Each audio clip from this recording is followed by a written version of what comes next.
Coucou mes petits ratons laveurs, j'espère que tout le monde va bien. Voilà, je me mets devant le micro. Alors déjà je m'excuse pour le son, j'ai voulu attaquer la vidéo et la carte son elle a cramé. Bon, elle avait 20 ans, pas grave, hein, elle est amortie, mais voilà, donc là j'ai un vieux micro de webcam ripou, machin, tout ça. Je vais essayer de parler avec une voix intelligible, surtout que je sais que mon public est relativement âgé et a des soucis de compréhension. Hein les papis? Bon alors, ça fait longtemps que je n'avais pas fait de vidéo, je vous ai expliqué tout ça, c'est que j'avais d'autres projets en tête. Mais j'avais un truc qui me trottait dans la même tête depuis un petit bout de temps, c'était nouveau Stream Deck Plus qu'ils avaient sorti. J'avais fait une vidéo sur le Stream Deck à l'époque, et ils ont sorti un Stream Deck Plus avec des petits potentiomètres rotatifs. Donc je vais vous le montrer tout de suite, il est ici, c'est lui. Est-ce que je peux le mettre en grand? Oui, oh c'est beau, c'est grand, il y a du grain, voilà. Donc il y a des petits potentiomètres comme ça. Voilà. Vous avez vu les bruitages? C'est beau, hein, c'est Unreal Engine 5. C'est magnifique. Donc voilà.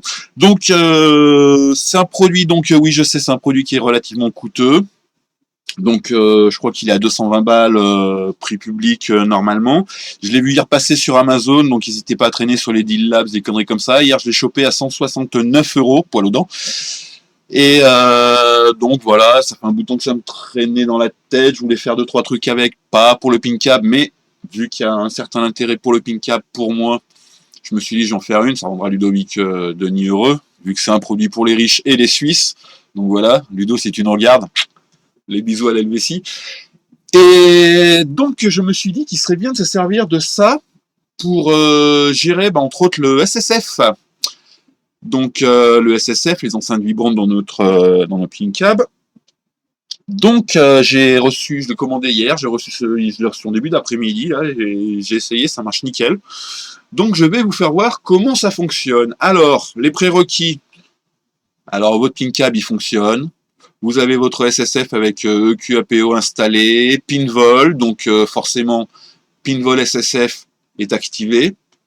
Pour ceux, vous avez une petite in à rajouter dans les plugins. Bref, ça marche. Hein. On part du principe que ça marche. On n'est pas là pour mettre en place votre SSF.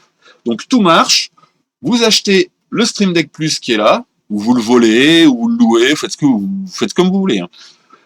Bref, vous prenez cette machine, vous la branchez, vous installez le logiciel. Donc le logiciel, je vais repasser sur ma vue avec l'écran bim bam, magie des internets. Donc hop, vous le prenez, vous lancez le petit programme qui se lance ici. Vous allez sur Stream Deck Plus ici, là, et vous avez les 8 boutons qui représentent les 8 boutons physiques qui sont là, donc c'est un Stream Deck normal, le petit bandeau là, et en dessous les 4 rotatifs. Donc là on est sur un truc de base. Voilà. Et bien sûr vous avez Pinvol d'installer. Je vais lancer Pinvol, hop, qui est là, je le ferme, je l'amène, qu'il soit visible. Bonjour, je suis votre ami Pinvol. Donc vu que EQAPO a été installé, on a cette partie qui est active avec le son du backglass, donc le son des médias, c'est-à-dire la musique, les trucs qui viennent du backglass. Le son du SSF lointain, au fond, du pin cab. Si je dis flipper, hein, c'est pareil, c'est flipper virtuel. Voilà, on va faire simple. Et ça, c'est le son front exciter gain, c'est le son du SSF de devant, plus près des batteurs, de la porte, de tout ça, contre votre penny. Voilà. C'est le SSF qui est au niveau de votre penny, qui vous met les meilleures vibrations. Voilà. On part du principe qu'on a déjà des raccourcis de créer. Donc par exemple, le global volume, c'est Windows F10 et F9 pour monter et descendre le volume. On a un night mode, un mute. On a des sons pour les tables et on a des sons pour le FFF. Donc voilà. Alors, première chose qu'on va faire, on va y aller doucement. On va faire des petits raccourcis dans notre truc pour activer ou pas le night mode. Alors, petite chose que j'ai fait, vous voyez, j'ai mis le bandeau pour le volume ici. Donc, on verra au fur et à mesure comment ça marche, tout ça. Première chose à faire, ces deux touches là. On a deux fonctions qui sont night mode et mute. Donc, on va les assigner night mode et mute ici. Alors, on vient dans notre logiciel, on clique sur le bouton. On va, ça va être con comme la lune. On veut mettre un raccourci. Un raccourci, il me semble que c'est ça. Voilà. Le raccourci qu'on veut mettre, vu que là, on va mettre d'abord le night mode. Donc, je tape night mode, ici. Voilà. Est-ce qu'on a d'autres images? On va mettre une petite image avec du son, par exemple, qui représente la nuit, parce que moi, j'aime bien ce genre de conneries. Puis de toute façon, on n'a que ça à branler. Ça mettra de la longueur sur la vidéo, ce sera bon pour mes stats. Alors, pour le night mode, qu'est-ce que je vais mettre comme logo? Ah, je sais pas. Là-dedans, il y a quoi? Ah, je sais pas. C'est fou dans l'absolu. Voilà, vous choisissez un logo, je vais mettre une étoile blanche, parce que c'est beau. Et je veux que mon texte soit au milieu et soit en bleu. Parce que bleu, ça représente la nuit, vous voyez. C'est illisible. Putain, je suis une quiche. Allez, on va mettre un rose. C'est lisible, ça? Voilà. Night mode. Je vais venir là, je vais l'écrire en 2 lignes. Ça sera plus joli. Night mode. Voilà. Donc, on a une étoile là. Et qu'est-ce qu'on veut que ça fasse? Nous, on veut que, regardez, notre raccourci, c'est Windows plus F7. Donc, la touche Windows et la touche F7. Si votre raccourci est différent, mettez votre raccourci. Parce que je vous montre. Hein, on va... Donc, qu'est-ce qu'on fait? On clique ici pour affecter. On veut une touche du pavé numérique qui sera... non, du touche de fonction qui sera F7. Et on veut appuyer sur Windows. Donc, j'appuie sur ma touche Windows. Vous voyez, dès que j'appuie sur Windows, ça me l'ajoute ici. Et on voudra que ça soit Windows plus F7. Je clique là. Et à partir de maintenant, hop, hop. Vous voyez, j'appuie sur ma touche.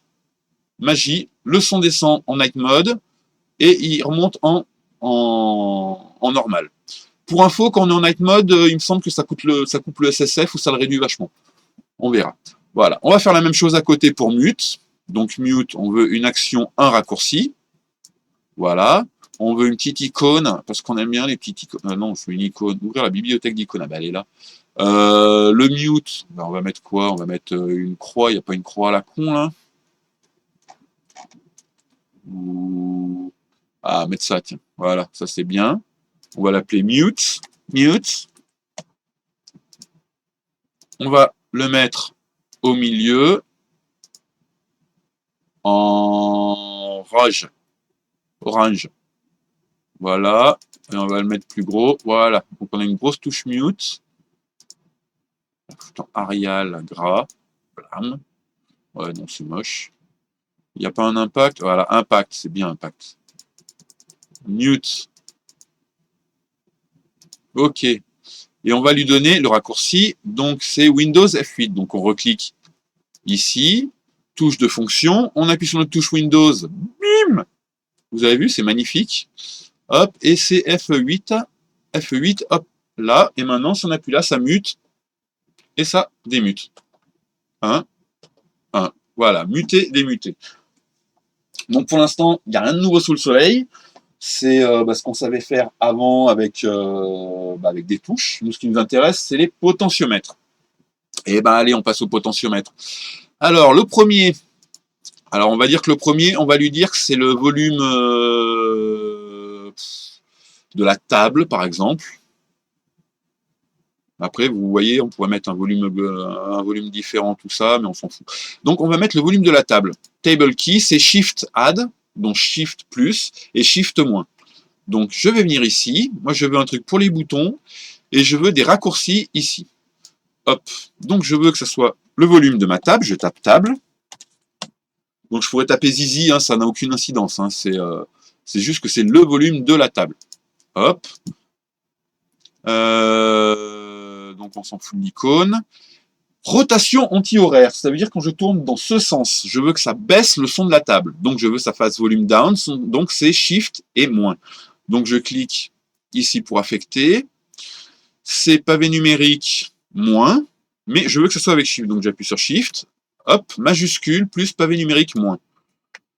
Je fais pareil ici, pavé numérique, plus avec Shift. Hop, vous voyez, j'ai assigné donc majuscule et pavé numérique moins, ce qui correspond en américain Shift plus Subtract. Et là, machin. Voilà. Donc je vais vérifier. Hop, vous voyez, j'ai le volume de ma table qui bouge dans le petit logiciel. Là, quand je bouge ça, je baisse le volume de ma table, je monte le volume de ma table. Donc moi je les mets par défaut à 66, voilà. Sachant que normalement, sur chaque table, c'est mémorisé. Voilà. Donc c'est quand même plus pratique que tout le bordel qu'on avait avant. Vous voyez, c'est un petit peu tard à bouger. Voilà. Et on va faire la même action pour les 3 autres avec les petits raccourcis qui sont ici. Vous voyez, c'est con comme tout. Mais c'est bête à manger du foin cette histoire, hein. C'est vraiment très simple. Donc je remets des raccourcis ici, je vais mettre les 3 directement, ça sera plus rapide. Raccourci, raccourci, raccourci. Ici, je veux le son de quoi? Mon back glass. Ici, je voudrais le son rear, ce qui veut dire lointain en américain. Bon, après, il faut avoir fait américain élevé, hein, sinon on ne comprend pas. Et front, c'est pour devant. Voilà. Je crois que je ne peux pas changer le caractère. Non, je ne peux pas changer la table. Ça, ils feront peut-être ça dans une prochaine option, on verra. Alors, rotation tir horaire. Je veux que mon back glass descende. Back glass down, c'est shift. Volume down. Alors, c'est très simple. Je clique là. Je vais dans autre, parce que c'est là, volume bas. Et donc, c'est shift. Shift plus volume bas. Vous voyez, shift, volume down. Et si je veux monter mon truc, c'est shift, volume up. Rotation horaire. Hop. Fonction autre, shift, volume haut. Alors, je peux faire une fonction si j'appuie dessus pour muter, par exemple. Je pourrais mettre une fonction, là j'aurais pu mettre une fonction autre ou machin. Vous voyez, vous pouvez mettre une fonction sur le clic, on peut cliquer sur ces boutons. En l'occurrence, j'en ai pas besoin. Mais, quoique, est-ce que ça mute si je clique là? Non, ça mute pas. J'ai rien assigné, donc il n'y a pas de souci. Mais par exemple, vous voyez, mon mute qui est ici, Windows F8, je pourrais l'assigner aussi ici. Donc Windows F8, touche de fonction F8 plus Windows, hop, ça veut dire que si j'appuie là, ça mute et ça démute. Au même titre que là, vous voyez, en clic. Et là, j'ai le volume. Donc ça, c'est simple. Donc, je m'embrouille, j'ai fait ça avec les majuscules. Le son de rear, c'est ici, c'est contrôle volume up et contrôle volume down. Donc, la rotation anti-horaire, c'est contrôle volume bas. La rotation horaire, c'est contrôle volume haut. Et pour le dernier, qui est ici, qui est front, c'est alt, volume up, alt, volume down. Vous voyez, c'est très simple. Alors, le alt, il est là. Je clique ici, autre, volume bas, plus alt. Et pour le haut, attendez, je vais vous faire voir. Vous voyez, vous avez vraiment, on peut mettre tous les caractères, toutes les touches, gauche, droite, tabulation, les touches système, le pavé numérique, les touches de fonction, et juste en raccourci, machin, vous voyez, on peut vraiment faire plein de choses avec ça. Donc là, j'étais sur volume haut, hop, et là, normalement, j'ai tout configuré. Donc on va vérifier. De toute façon, on va avoir l'affichage ici qui va nous montrer, et puis on va voir les petits... Je suis peut-être pas sûr qu'il le montre pour le SSF. En tout cas, on verra ces petits potentiomètres bouger. Donc si on bouge ici, c'est notre table, on est d'accord. Je bouge ici, vous voyez, ah bah si, c'est le back glass qui monte de 10 dB et qui descend de 10 dB. Donc là, c'est pas un volume de 0 à 100, c'est une augmentation, une réduction de décibels. Pour info, alors les décibels, c'est pas j'en enlève une, ça divise par 2, ou j'en enlève 50, ça divise par 2, c'est une échelle logarithmique. Je vous explique vite fait. En gros, pour diviser le son par 2, il faut enlever 3 décibels. Pour le multiplier par 2, il faut ajouter 3 décibels. Voilà, chaque fois qu'on tripote 3 décibels, c'est x2. En gros, c'est ça le logarithmique de l'audio. Voilà. Ici, en bas de cette partie, vous voyez, on peut augmenter la limitation des dB pour que ça soit plus ou moins. Il faut éviter de mettre trop pour ne pas cramer les amplis, mais si par exemple vous voulez monter à 15 dB, et bien dans ce cas, vous voyez, là on pourra monter jusqu'à 15 dB, plus 15, moins 15 dB. Donc moins 15 dB, ça fait déjà du mal. Pareil, et ben pour le Rear Exciter Gain, donc le SSF du lointain, qui est au fond, et ici, pour le SSF, au niveau de votre pénis. Voilà, de votre pénis turgescent, même si je peux me permettre. Donc voilà. Donc en gros, basiquement, j'ai une petite machine que je mets derrière ma porte de PinCab avec un mute, un démute, un night mode, pas de night mode, le son de mes tables. Je pourrais mettre le son général si je voulais, mais voilà, on s'en fout, on met ce qu'on veut.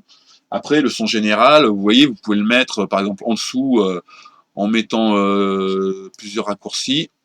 Un raccourci ici, non, excusez-moi, je supprime, en mettant un raccourci ici et un raccourci là. Ce raccourci ici, eh ben, on met autre volume bas. Ici, on met autre volume haut. Ça veut dire que là, vous voyez, on bouge notre volume. Le global volume, il bouge. Donc, c'est le volume général du Pinka, on peut l'avoir là. Donc, c'est vraiment, en termes de gestion d'audio, dans ce cas, c'est très bien. J'ai réfléchi. Voilà, là vous avez donc votre volume général, le volume de vos tables et tout votre volume, vos volumes SSF que vous pouvez affiner. Sachant que les réglages de ce niveau, si on a bien cliqué ici Enable Independent Per Table Volume. Ah oui, non, c'est pas le joystick. Normalement, c'est oui, c'est par table. Chaque réglage ici se fait par table. Donc, si vous passez une table à l'autre, s'il y a une table, vous mettez votre bac glace à fond, vous baissez votre SSF. Sur une autre table, si vous faites le contraire, ça gardera la mémoire par table. Voilà. Bon, qu'est-ce que je pourrais vous dire d'autre? Bah non, bah c'est tout hein, pour l'instant. Après, on pourrait faire d'autres fonctions, il faut voir plus tard. J'imagine qu'il y a peut-être moyen de régler les POV avec ces petits boutons aussi. Ça pourrait être plus sympa qu'avec les flippers. Ça peut être l'objet d'une prochaine vidéo. Donc à voir. Mais pour l'instant, voilà, on a fait un truc super simple. On a une gestion en rien de temps. Je sais pas combien de temps elle dure la vidéo là, mais vous voyez, en 5 minutes, ça peut être géré. Donc voilà, si vous êtes riche, vous avez de l'argent, ne dépensez pas tout dans mon shop, dépensez-en une bonne partie, mais gardez-en peut-être un peu pour prendre un Stream Deck Plus. C'est cool, c'est pratique. Voilà. Si vous avez, bah voilà, c'est la fin de la vidéo. Hein, je vais retourner mes petites choses à côté. Si vous avez aimé la vidéo, n'hésitez pas à me mettre un doigt sous la vidéo, bien sûr, ça fait toujours du bien et du plaisir. Voilà, abonnez-vous à la chaîne, tout ça, tout le bordel. Voilà. Et surtout, amusez-vous, rigolez. Et puis voilà. Et merci d'avoir regardé la vidéo. À bientôt pour de nouveaux tutoriels. Ciao. Ah, je vais mettre un petit coup de Bob l'éponge parce que je l'aime bien. Ah, c'est mon pote. Allez, salut les gars.